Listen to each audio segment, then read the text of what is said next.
In a world still shrouded in darkness and superstition, the light of knowledge emerged from the heart of the Islamic world. A young genius from a small town in Central Asia changed the course of civilization with his pen and intellect. His name, Ibn Sina, or as he is known in the West, Avicenna. Ibn Sina was born in 980 AD in the town of Afshana near Bukhara, now part of Uzbekistan. From a young age, he displayed extraordinary intelligence.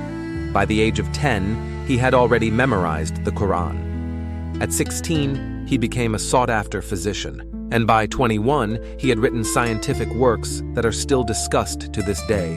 But Ibn Sina's legacy is not just about his youth and brilliance. What is truly astonishing is his monumental work, Al-Qanun fi al-Tib, or the Canon of Medicine. This masterpiece became the cornerstone of medical science, blending ancient knowledge with his own discoveries.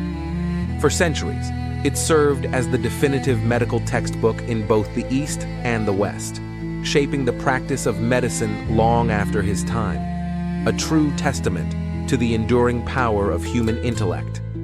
This book became the primary reference in the field of medicine for over 600 years. From Andalusia to Paris, from Baghdad to London, the name Ibn Sina echoed through Europe's medical schools.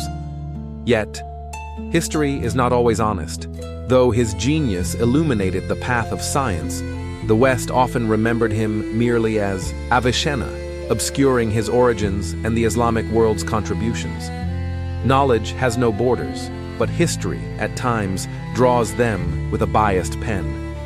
Ibn Sina's legacy belongs not to one civilization, but to all of humanity. As the West emerged from its dark ages, many Muslim scholars, including Ibn Sina, became bridges of knowledge. Their works preserved, refined, and advanced the wisdom of ancient civilizations, only to pass it forward like a torch.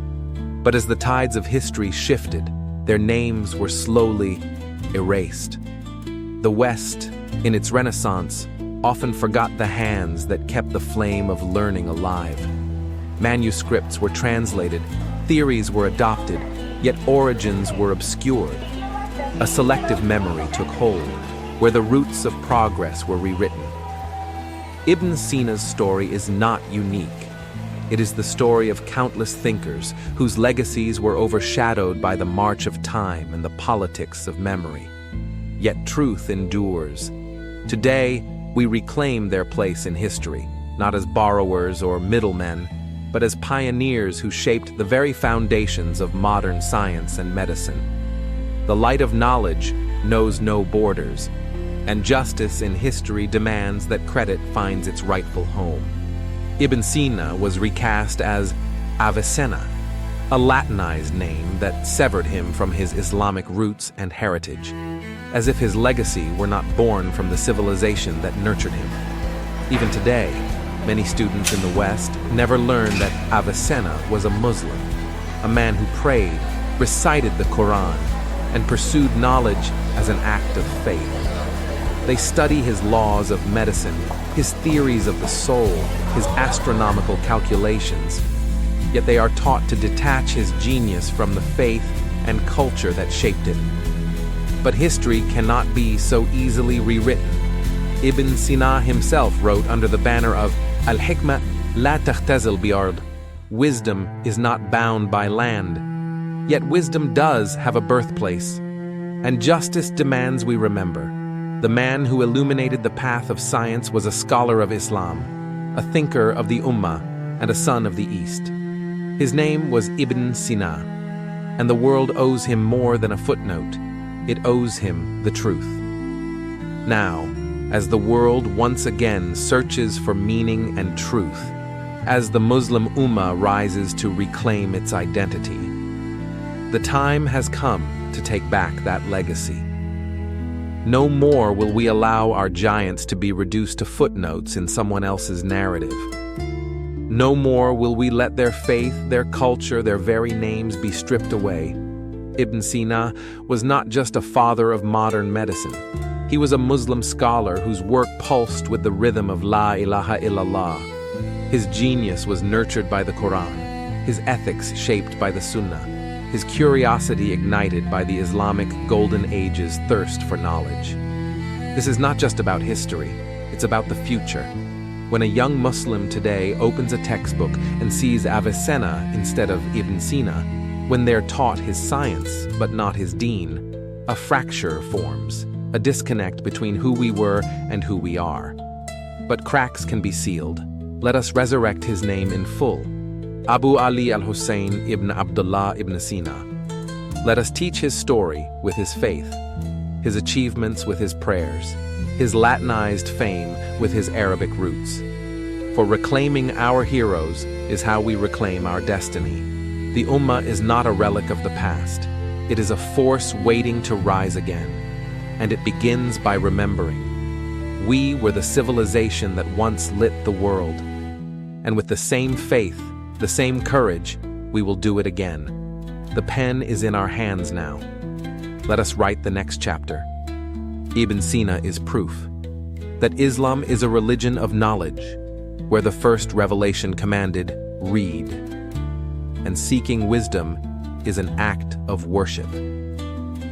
That Muslims once led the world with pens, not swords, with scrolls of medicine, astronomy, and philosophy that became the bedrock of modern science, and that our legacy is not lost, only buried beneath the dust of neglect and distorted histories. But dust can be brushed away. The same Ummah that produced Ibn Sina, al-Khwarizmi, Fatima al-Fihri, and al-Zahrawi still carries their DNA, not just in blood, but in spirit. The Quran that inspired them still guides us. The thirst for truth that drove them still burns in Muslim hearts today. We are not inheritors of a dead civilization. We are heirs of a living tradition. The Golden Age was not a fluke, it was by design. And that design remains, faith fused with reason, worship paired with discovery, the hereafter sought without abandoning this world. So let this be our rallying cry. We will unearth our hidden legacy. We will raise new Ibn Sinas, and we will prove, once again, that the Muslim mind, when unleashed, can illuminate the world. The ink of the scholar is holier than the blood of the martyr, said the Prophet, peace be upon him. Ibn Sina's pen was his jihad. Now, it's our turn. This is the story of a Muslim genius who never truly disappeared. His light never faded. It only waits to be rediscovered by a generation ready to reclaim his legacy. Ibn Sina's fingerprints are everywhere, in the hospitals that heal, the universities that teach, the books that unravel the mysteries of life. Yet his name, his faith, his identity have been shrouded in shadows. But shadows flee when light returns.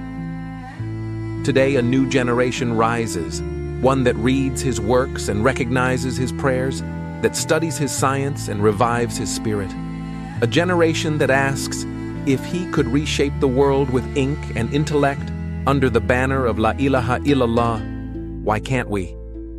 The answer, we can. This is not nostalgia. This is a roadmap.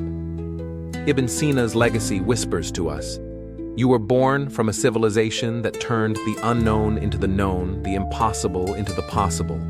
You carry that same DNA. Now, write your own chapter. The pen is in our hands.